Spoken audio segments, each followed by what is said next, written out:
안녕하세요. 엄마는 간호사 긍정맘입니다. 아프니까 아이다. 아이가 아픈 건 엄마의 탓이 아니에요. 아이가 커가는 과정이에요. 지긋지긋한 기침 멈추지 않는다면 영상 끝까지 봐주세요. 긍정이가 2월부터 2달 동안 목기침을 했어요. 이비인후과, 소아과를 다 찾아가도 결론은 중이염, 축농증이더라고요. 항생제만 2주를 먹었는데도 나아지지 않았어요. 알고 보니 원인은 비염이었어요.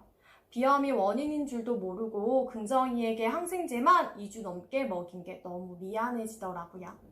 기침은 우리 몸의 중요한 방어 기전이에요. 우리 몸에 공기가 지나가는 기도를 깨끗하게 청소해주는 역할을 하죠. 우선 기침을 어디에서 하는지가 정말 중요해요. 기침 소리를 들어보면 폐나 기관지인지 코나 목에서 하는 기침인지 구분을 하셔야 돼요. 폐나 기관지에서 나오는 기침이라면 감염을 의심할 수 있어요. 폐나 기관지가 감염이 되면 폐렴이나 기관지염이라고 부르게 됩니다. 폐렴, 기관지염은 열을 동반하는 경우가 많아요. 병원에 가면 의사 선생님의 청진이나 엑스레이 검사로 쉽게 알 수 있고요.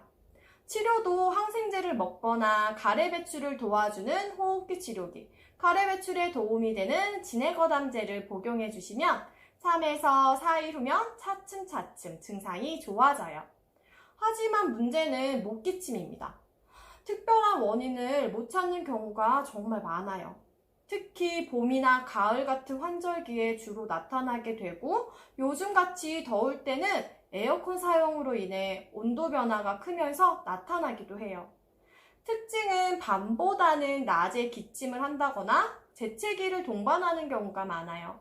알레르기 질환이다 보니 특별히 열이 나진 않고 소아과를 가도 눈에 띄는 효과가 나타나지 않고요. 긍정이의 경우 원인을 모르고 기침을 하니까 너무 답답하고 지치더라고요. 모든 병은 원인이 있으면 치료가 쉽지만 원인을 모르고 접근하면 막막하고 걱정을 더더 많이 하게 되는 것 같아요. 지긋지긋한 목기침, 어떻게 하면 그만할 수 있을까요? 첫 번째, 원인을 찾자. 대개 비염이 원인이기 때문에 이비인후과 진료를 보시는 것이 좋아요. 알레르기 반응을 낮추는 코 스프레이나 알레르기 약을 드셔보시는 것이 큰 도움이 됩니다. 두 번째, 마스크를 착용하자. 마스크는 공기 중의 알레르기 물질을 막아줄 뿐만 아니라 온도나 습도의 급격한 변화를 막아주기 때문에 면역력이 약한 우리 아이들에겐 필수입니다. 세 번째, 나에게 맞는 습도를 찾자. 긍정이의 경우는 6세까지는 습도를 60% 이상으로 해도 기침 증상이 없었는데 7세가 되니 기침을 하더라고요. 아이에게 맞는 습도를 찾아주세요. 긍정이의 경우는 습도 40%가 가장 잘 맞더라고요. 네 번째, 따뜻한 물 자주 마시기. 병원에 가면 자주 듣는 이야기인데 생각보다 실천을 잘 하지 못하시는 것 같아요. 수분 섭취는 코나 목의 점막을 촉촉하게 유지해주기 때문에 따뜻한 보리차나 작두콩차를 자주 먹여주세요. 작두콩차는 비염에 좋다고 알려져 있죠? 알레르기 비염의 증상은 다양해요. 면역력이 약한 아이들의 경우는 경미하게 코막힘이나 기침으로 시작해요.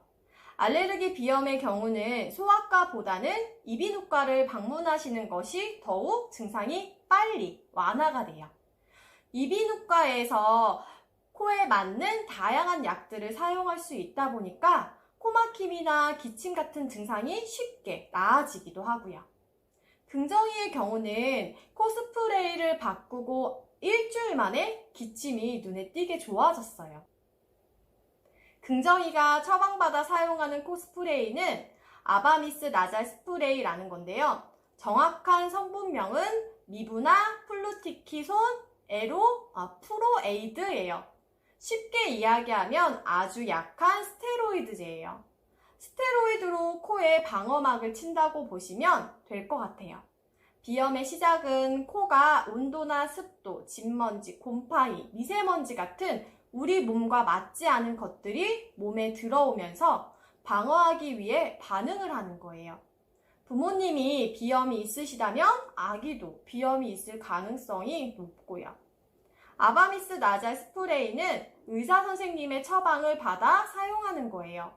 코에 직접적으로 소량의 스테로이드제를 뿌리니 스테로이드에 대한 부작용은 확 줄어들고 코에 방어막을 치는 효과적인 방법이죠. 길게는 1년에서 2년까지 장기간으로 사용하기도 해요. 사용 방법은 코 벽 쪽으로 한 번씩 칙칙 뿌려주시면 돼요. 주의사항은 코를 깨끗하게 풀고 사용해 주시면 되고요. 비염이 있는 아이들은 다른 아이들보다 폐렴이나 기관지염, 목감기, 후두염, 중이염 같은 질병에 자주 쉽게 걸려요. 왜 유독 우리 아이는 호흡기가 약할까 걱정하시는 분이라면 꼭 이비인후과 가셔서 비염이 아닌지 확인하시면 더 좋을 것 같아요. 비염은 평소 면역 관리를 위해서 코세척뿐만 아니라 잘 자고 잘 먹도록 엄마가 신경을 많이 써주셔야 해요. 엄마가 주변 환경에 대해 신경을 많이 쓰셔야 해서 한동안은 정신이 없으실 거예요. 하지만 차츰 아이의 기침이 좋아질 거예요. 비염은 크면서 점점 좋아지는 경우가 많아서 초등학생이 되면 눈에 띄게 좋아지니까 걱정보다는 마스크 착용이나 면역 관리를 해주시는 것이 훨씬 더 좋아요. 아이가 커가는 과정에 충분히 있을 수 있는 증상이니까 엄마의 탓이 아니에요. 세상의 모든 곳에 신을 둘 수 없어서 생긴 존재가 엄마라고 하죠. 우리 조금만 더 힘내요. 구독과 좋아요는 다음 영상을 만드는데 큰 힘이 됩니다. 감사합니다.